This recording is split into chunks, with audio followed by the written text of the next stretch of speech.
Welcome to Sim UK, my name is Mike and today I will be reviewing This Is the Police 2. In case you missed it, This Is the Police 2, or as I like to call it THQ 2, is the sequel to the 2016 release This Is the Police, a hard-hitting, no-holds-barred, adult-based interactive story-driven experience with simulation, management and strategy elements included. If you missed out on the first THQ, then I can highly recommend it. It comes on all platforms including Nintendo Switch, and I also recommend that you play the original game first, as this is very much a continuation of the story. Just to clarify, this is an adult-themed game. Within this review there are likely to be elements of swearing and images which are inappropriate for minors. So, THQ 2 expands on all fronts with some truly unexpected additions. I'll discuss each of these in detail later on in the review. The story continues on from where This Is the Police left off, but with a 12-month gap in between. Our protagonist Jack is now hiding from the feds until he can figure out a way in which to clear his name. That is, until a controversially convenient series of events throws him back into the fray. THQ 2 retains its minimalist art style and continues to prioritise audio and voice acting to create its sense of immersion. Like its predecessor, immersion into the story world is swift and somewhat seamless. THQ 2 is even more provocative and thought-provoking than its predecessor, with a strong and particular emphasis on race, sexism, mental health, corruption, intimidation, and police violence, to name but a few. The depth and breadth of the character personalities has been vastly expanded, as has the UI, the gameplay experience, and the required level of interaction from you, the player. As mentioned, there is a new RTS feature which is called Tactical Ops. And, at the moment on Steam at least, THQ 2 is actually cheaper than the original, although if you look elsewhere I'm sure you can find it at a better price. Just allow me to come in for a moment. Leave right now. I'm asking you to leave. I just want to save both of us some time, that's all. I know that you'll change your mind. The next time you need to go in the middle of the night, you'll remember me and think, damn, that guy was right. A toilet in the house is what every adult man needs. So why don't I've asked you to leave. You need to leave. Now. Leave. All right. But I bet you won't last a week before you change your mind. I'm telling you right now, you won't last a week. For those of you already familiar with This Is the Police, you will find your feet relatively quickly. The game looks and feels pretty similar, and that is despite being hugely overhauled and almost an entirely different game. So much so that it's almost an entirely different genre of game. Right from the start, you are thrown into the biggest change of all, the Turn-Based Rts Aspect. This aspect of the game is worthy of its own section, so I will give it a brief overview here and gloss over the intricacies of it for now. Each character has 2 actions that they can perform with each turn. This includes physical movement and or actions. There are exceptions to this, but I'll cover that later. In the tactical operations area, there are areas which can provide cover, although cover is not any guarantee of protection whatsoever. I'll discuss that later too. Use the cover to best position your troops in order to complete objectives or incapacitate criminals. Each trooper has a bespoke set of skills, perks and abilities. Some even have attitudes which can totally undermine your command, and there is only one certainty within tactical ops. Even the best laid plans can go horribly wrong. I don't believe that the developers Weappy actually have any kind of political agenda, but, as in the original, they do continue to highlight, provoke and explore a variety of taboos, including race, age, sexism, religion, mental health, corruption, sex and police brutality. You need to answer nice and clear when a police officer speaks to you. My name is Nash. Warren Nash. I'll tell you something, Warren Nash. 15 years on the force. I've seen all sorts of dirty shits. This town isn't exactly upscale, in case you haven't noticed. I've caught thieves, caught rapists, murderers, and drug traffickers. All part of the job, you know? I'm doing my job. Nice and easy, like a professional. But here you are. This filth, you don't make it easy to be easy. Filth like you drives me up the wall. With scum like you, I just can't keep up the cold-blooded professional attitude. I just can't. You know why, Warren? Because... Oh, I'm sorry, Warren. I'll be just a second, all right? Shit, Charlie. What the hell? Do you want Corey, just look for the fucking drugs while I'm busy with the fucking suspect, okay? The voice acting here continues to deliver on a very high level, which makes immersion fairly quick and easy. However, the storyline, which at first seems too ridiculous and just too convenient, you know, when writers just can't find a suitable link from one event to another, and as such just decide to jump without due care or attention for realism or plot. However, the game does actually address this problem directly, and somehow makes this ridiculous plot seem completely plausible. Why am I here? I'm begging you. Say it. Let's just... Why am I here? Because I'm a shit cop, right? I'm a shit cop. I can't do anything. Shit cop, shit cop, shit cop. Without you here to help, it would be the end. You wanted me to say that. Is that what you wanted? Are you satisfied now?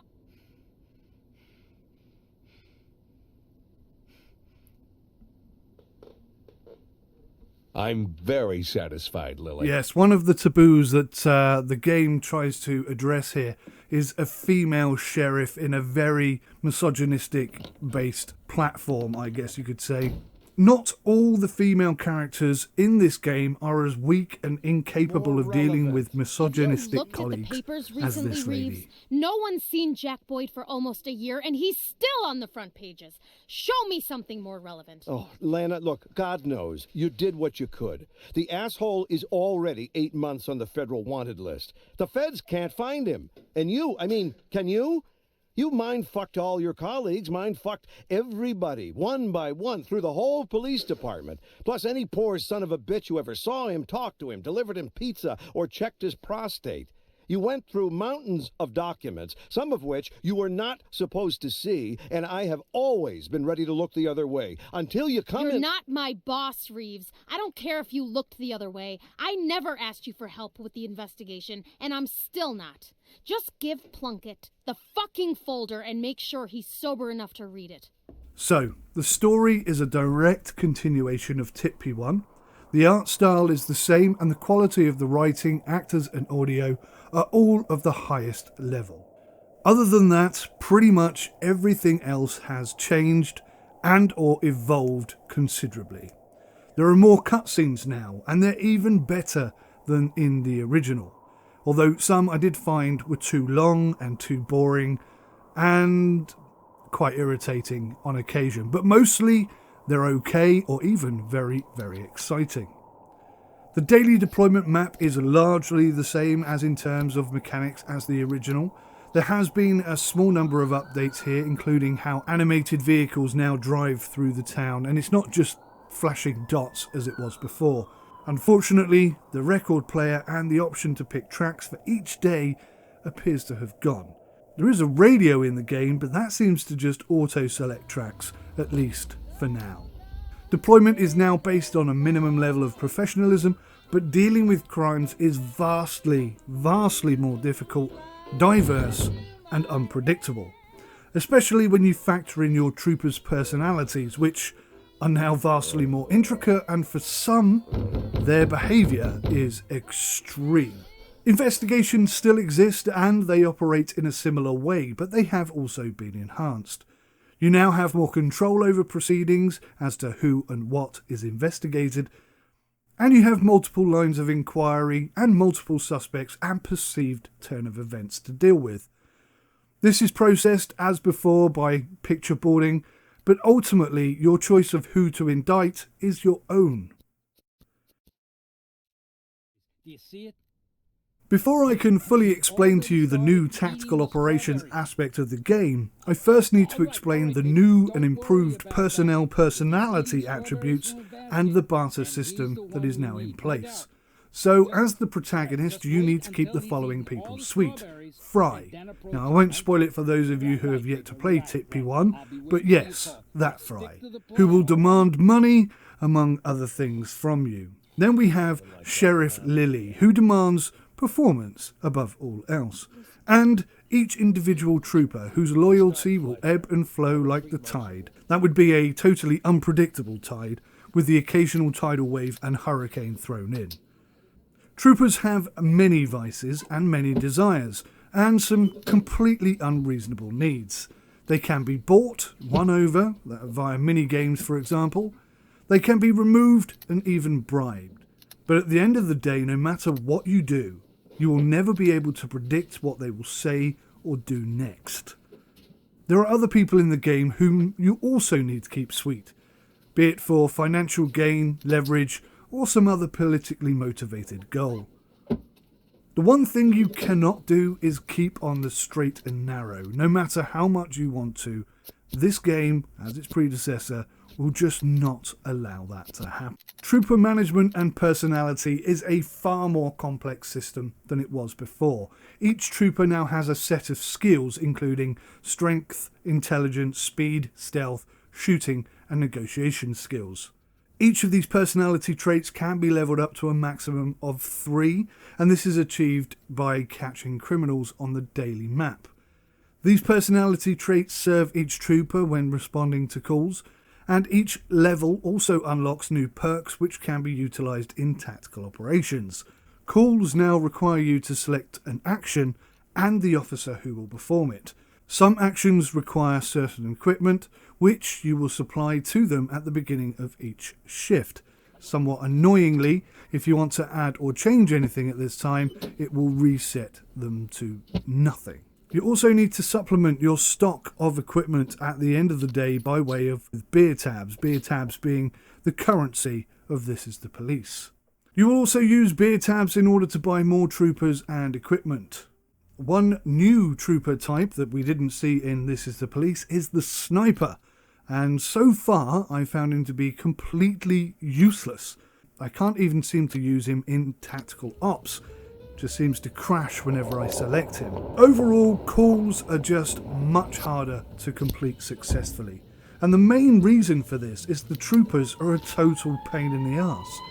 They don't turn up for work, and if they do, they're drunk. Some won't work with women, some have allergies, and many of them refuse to work 2 days in a row. They will quit for any number of ridiculous reasons, and more often than not, it's your best guy or girl that wants to quit. Their allegiance to you will fluctuate, as mentioned before, making tactical operations interesting, not to mention the townsfolk who you also need to keep sweet. Sometimes you have to send your officers to help them out with jobs, which means that you lose that trooper for the whole day. Easily, the best advice is to get as many troopers as you can. Good or bad, it doesn't matter. 551 You can never have enough troopers. Also, hoarding beer can tabs is a terrible idea because one single bad day will destroy all of the beer tab savings in one fell swoop. If you don't have any, they can't take them. If you do have some, they'll take them all. Glad to say that the UI has had a small but significant overhaul too, making stats easier to access, and the shift management process is more logical now than it was in THQ. Although, I do wish there was a notepad or some way to keep track of performance and attitude. This information is stored and available, but I just didn't find it all that convenient. Cops who die on the job will not be replaced, unless they make it to the hospital and then die there, because that would be the doctor's responsibility, and therefore you will receive a free replacement. You will need a lot of troopers far more than in Tip P1. I'd say 8 minimum, but to be safe you want to be closer to 10 to 12 per shift per day. 547 in progress. Staff management is now crazy hard, to the point of being annoying. At times it is just ridiculous. But overall, mostly all improvements here. So let's talk about tactical operations. It is hard, too hard perhaps, and it is brilliant. It is also seriously flawed, poorly thought out, and a little bit buggy. You will have a maximum of 1 per day, and it says that you will have until the end of the day in order to participate, although it just ends. The day just ends. There's no warning that the day is about to end. It just ends and the mission disappears, and I tell you what, it's incredibly expensive in beer can tabs when that happens. You can lose beer can tabs for each escaped criminal, for missed calls, for deaths, civilian or otherwise. Basically, it's harder to keep beer can tabs than it is to lose them. Tactical Ops, though, is like an entirely different game. It's like a whole other game. You'll have silenced weapons, explosives, interrogation, multiple weapon options, surveillance, and much, much more. At the start of a tactical operation, you can gather intel by bribing locals, but only if you have acquired the necessary stash, and that's achieved by completing certain calls. So if you miss one that happens to have a stash attached to it, you won't have that stash available.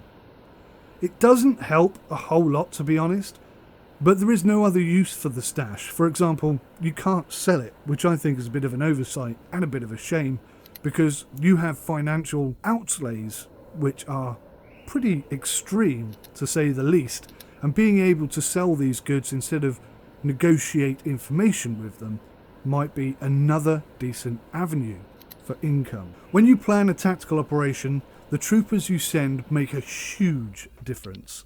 Troopers with no respect for you, for example, will just do whatever they want. They won't take or follow any orders, and invariably they get themselves or other troopers killed. Each trooper can have 4 perks activated for a tactical operation, and equipment as well. Some tactical operations actually require specialist skills in order to be completed, but there seems to be no way of knowing this in advance. Anybody can die at any time. Seriously, there is absolutely zero guarantee at all of survival. In fact, you do very well to complete the mission, let alone get everybody out alive. Okay, so let me just say that on the most part, I love this new aspect of the game. I think it's a great inclusion. It was totally unexpected, and they've done really well with it. I do think, though, it requires a few tweaks and a few changes. If they were implemented, then I think it would be excellent. But as it is now, it just becomes frustrating, and I'm pretty sure it's going to annoy a lot of people. So the issues as I see them are as such. I find that character movement is a bit clunky at best. It is all too easy to accidentally click on the wrong square or the wrong thing and do something that you never intended to do. There's no way of taking it back, and invariably it's going to get you killed. Roger. When one character has completed all of their moves, it's just not clear enough that that is the case. If you click on a character and try to move them when they have no moves left, it will automatically default to another character and they will end up moving to wherever it is you've clicked, but you'll be moving them by accident. This happened to me way too often. Each character has perks and equipment and abilities, but they're not easily visible when moving. There is an information chart at the bottom of the screen, but there's no way of locking that there, and it just auto hides all of the time. Also, there's no way of selecting the character you want from that bar at the bottom, which is an annoyance because that is the only way of identifying who has what equipment and skills and abilities available to them. Another problem is that they all look the same. It's so easy to get lost or confused. There is no way of identifying one character over another other than hovering over them and reading their name. It can get very confusing very quickly. Also, I discovered that some characters have less moves per turn than others, but I could find no reason as to why this was. And also, there didn't seem to be any way of changing it. It was most odd and most confusing. If one of your troopers is injured but is still alive, they can often not move at all. They can be picked up and carried back to the wagon and exported out of the area. And okay, I do respect this, but I think the ability for them to crawl at least 1 square per turn would be a reasonable and, quite frankly, a needed addition, especially for missions when there are a limited number of turns available to complete the mission. You simply don't have time to go and pick them up and carry them over to the vehicle. It's just ridiculous that they cannot move at all. Equally, if you down an enemy, you cannot then stand on the square that they frequent. Sometimes they will get back up and shoot you. Quite frankly, it's easier just to kill them. A stab, for example, is instant. But, of course, it doesn't work if you're stood diagonally next to them. You have to be exactly in front or to the side of them, which is another annoyance. But the number of people that you kill doesn't seem to have any implication at all on anything. You're effectively assassinating these people. It's just ridiculous that this is the way the game unfolds. It is possible to arrest characters, but the time it takes to do it makes it totally unworthwhile. It's 10 times easier to shoot them dead, they'll disappear, and then you can take their square. I think it would be nice if we had the option to double attack, so you could set 2 of your guys up to ambush somebody, but unfortunately this isn't possible, and quite often just trying to set up an ambush is literally an impossibility. For example, chain link fences offer protection, and it seems at least that you cannot shoot through them or even see through them. You cannot throw flashbangs over the fence, and you need to have a special perk in order to be able to climb over a fence. A similar kind of problem occurs around windows. You can stand right in front of a window and the enemy cannot see you, but you can see them. Also, enemies are pretty darn stupid. They do not react to injured team members on the floor, bloodstains, or even a dead guy. And speaking of dead guys, the cover is annoying. It doesn't matter how well covered you are. It doesn't matter if you're in good cover or poor cover, or whether you've got the perk that allows you to hide a little bit better. If you get shot or not appears to be entirely random. So you can do everything right and be in exactly the right place and still die. It just seems a little bit too random. I've also discovered that tasers are 100% more accurate than guns. When you're firing your pistol at somebody, you are likely to miss. If you're firing your taser at somebody, you are likely to get a hit. Only once have I fired the taser and it hasn't hit the target. There's also a silenced pistol perk, which I thought was fantastic. But unfortunately, it only works for the first shot. And what I mean by that is, 1 single shot is silenced. And I just think that's a bit of a strange and annoying decision to have made. Equally, if you've gone into a tactical operation, totally misjudged the whole thing, and you need backup, there is no backup. There's no way you can call backup. You can't come out and try again. Basically, if you turn up with 3 guys, as I did on my first tactical op, that's it. And it took me a good hour to get those 3 guys to defeat the 12 enemies that were inside. That was a tough hour. It really was. But I learnt an awful lot. I have to say, I did learn an awful lot about the tactical ops process. By doing that, I actually discovered there are a lot of techniques and ways in which you can do things that increase your likelihood of success. But overall, I just found the entire tactical ops process to be really slow, really confusing, a little bit clunky, and extremely hard. Now, as I say, it does get easier when you learn some techniques, but because of the randomness of being shot and how easy it is to die, even when you do everything right, you're gonna die more than you are gonna succeed. It's just always gonna work out this way. Luckily, you can retry a tactical op as many times as you like, but the implications behind not completing a tactical op are so extreme that you are literally just going to be spending hours on this very slow, very clunky, very irritating RTS aspect of a brilliant game. That being said, this is not in any way a negative review. These are just things I'm highlighting to you so that you're buying with your eyes wide open.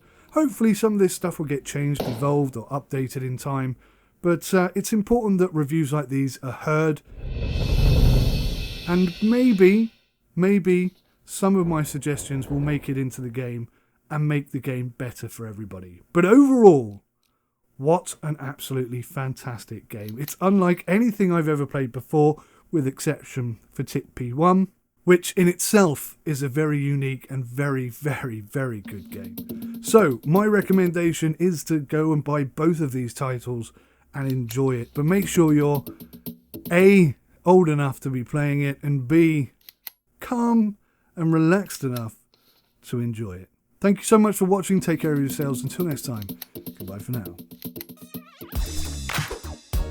Just going to take a short break right now to say a big thank you to all of you who support Sim UK. Without you, there is no Sim UK. Your donations are never expected, never demanded, but always hugely appreciated. Thank you guys so much.